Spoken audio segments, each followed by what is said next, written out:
I'm going for a complete N64 set, and I'm about halfway there. Let's see what we can find in Indiana to complete our set. Today I'm wearing my Adidas Superstars as I go to Disc Replay east of Indianapolis. Each Disc Replay is independently owned, so what you'll find depends on the individual store. They're big on repro covers here. Like $12 would be awesome if this was CIB, but since it's not, I'm not that into it. A repro cover is better than no cover at all. For me specifically, I'm gonna go with something that has a cover. I have every single US Wii U game, but every single time I see a good selection, I'll check and see if the Scribblenauts Unmasked version is the Green Lantern version. This one unfortunately isn't. Regardless of whether they're under or overutilized in games, I love Amiibo and how they look. If I were a mega collector, I think I'd want like every single 3DS that ever came out. It is exceedingly rare to find TurboGrafx 16 games in the Midwest. Even more rare is finding PC Engine games. I picked up both of these because I just recently got a Analog Duo. I always love seeing Japanese imports. I'm not going to pick up these today, mainly because I'm going to go to Japan, and when I do, I'm going to get a lot of games. For $5, I'm just going to pick this up because I think the cover is so good, and to be honest, I've heard it's a fairly decent game. Even though the Mega Man X games are available in so many different compilations, I still love to see a good priced one. I've been seeing a lot more PlayStation heavy hitters lately.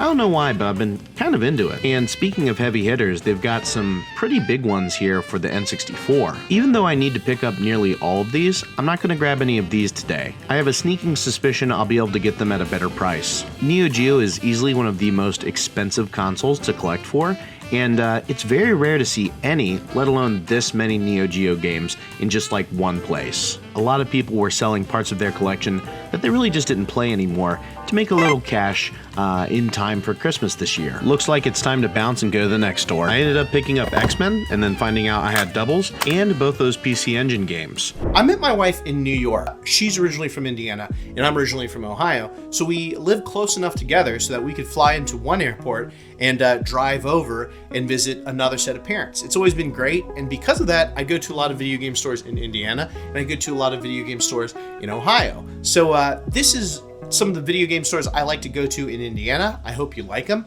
As always, the whole point of this show is to go to 100 video game stores. What I'm looking for specifically right now are N64 games. So let's see if we can complete a full US set. And as always, the name of that show is Flip and Dip.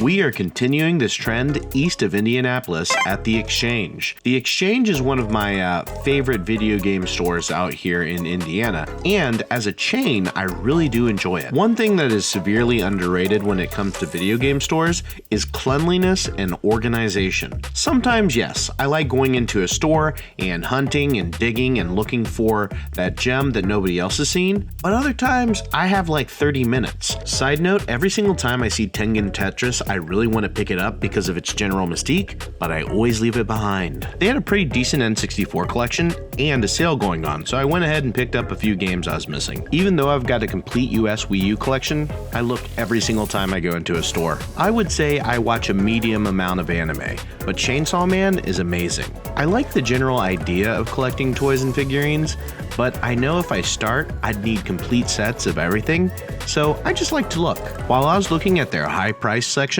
I found something that I did not expect to see in Indiana, a JVC XI. I've been to so many video game stores at this point, I don't know if I could even count all of them, but I've seen about 3 or 4 JVC XIs total. They're both a Genesis and a Sega CD all in one unit with enhanced audio. They weren't immensely popular when they came out, but they're a collector's item now for Sega enthusiasts. I ended up picking up 2 more games for the N64 collection. Now, Indianapolis is just right there in the middle of the state, and all these different game stores are around the surrounding area. There's just like a big highway that circles all of Indianapolis, and to the north, south, east, and west of Indianapolis, there's several video game stores that I've been to many times. This next one is one that I've gone to many times, and I hope you like it as much as I do. So this next place that I went to is Disc Replay. Now I'm just throwing this out there. This is what I'd like to call a speed run. The main reason I'm calling it a speed run is because I only really had like 5 minutes to look at this store, which is not even enough time to get through the line to pay for anything. So instead of actually being able to shop for anything, I just thought I'd do a brief overview. They have video games here, they have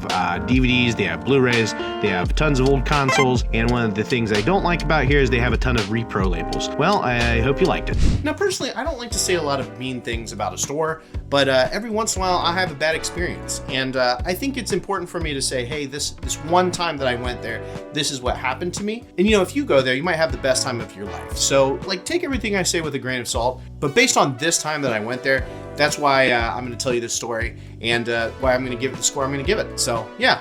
So this disc replay right here is the one that is west of Indianapolis. I've got good and bad things to say about this place. They definitely had a decent selection of games, but the pricing was like all over the place. The funny thing is, I've been looking for a copy of Skull Monkeys and I didn't notice it until I was editing this footage. And a part of the reason is because they didn't have a very organized store. They also had this $3,000 copy of Super Smash Bros. It's harder to find sales data on N64 sealed games, so the jury's out. And maybe I can't take a joke, but I don't know why they'd actively antagonize their clientele. This kind of extends to a very awkward interaction that I had. They have a whole bunch of cases. The only way that you can see the games is if you ask to have somebody open the case. So anyways, there's a couple of box games that I asked to see, and like the guy got really mad at me because they also have a no touching of the game policy. So I had to very awkwardly ask him, hey, could you flip over the game so I can see the other side? It was just a very uncomfortable and weird interaction. It got to the point where there's this game I was looking for and he was having a hard time identifying it because their cases were in shambles, and I was like, hey, yeah, I just want to see this game right here, and I tapped the game that I wanted to see. The dude just kind of snapped and started yelling at me like, hey man, I thought I told you that you're not allowed to touch any of the games.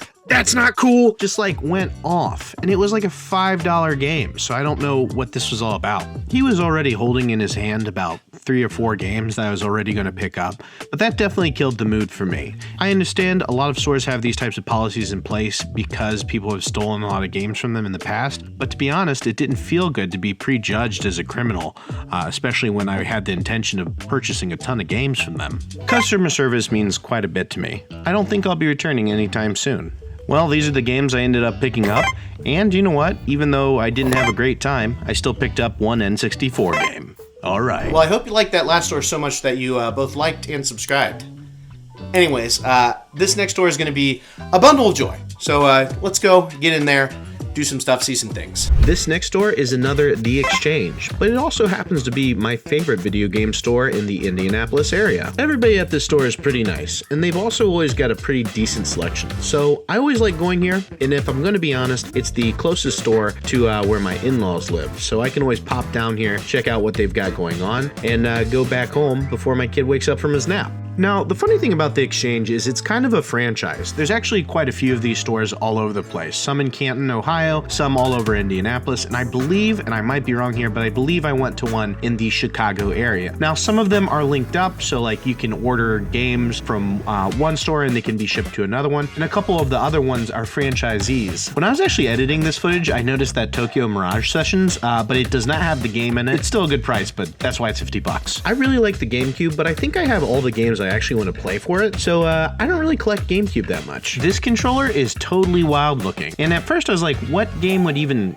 work with this? But then after thinking for a little bit, it's probably for like a couple of the MMORPGs that came out for this console. It's only $30 and it looks like a totally usable controller, but it's totally wacky when you just look at it straight up. I'm not a big steelbook collector, but they had so many steelbooks here for some reason. Apparently some guy just like gets steelbooks and then trades in the ones that he doesn't already have. If you are into steelbooks, you should probably go here and get all of them. I want this giant Mario, but I don't know where I'd put it, so it's gonna stay here. I feel like I've always wanted a top loader NES, but I've wanted one for like $80. Another passive collection of mine is the Nintendo Power Collection. Their N64 collection was actually pretty decent, and while I was there, they happened to be having some sort of after holiday sale, so I ended up picking up quite a few N64 games because they were on sale. 1, 2, 3 games added to the N64 collection.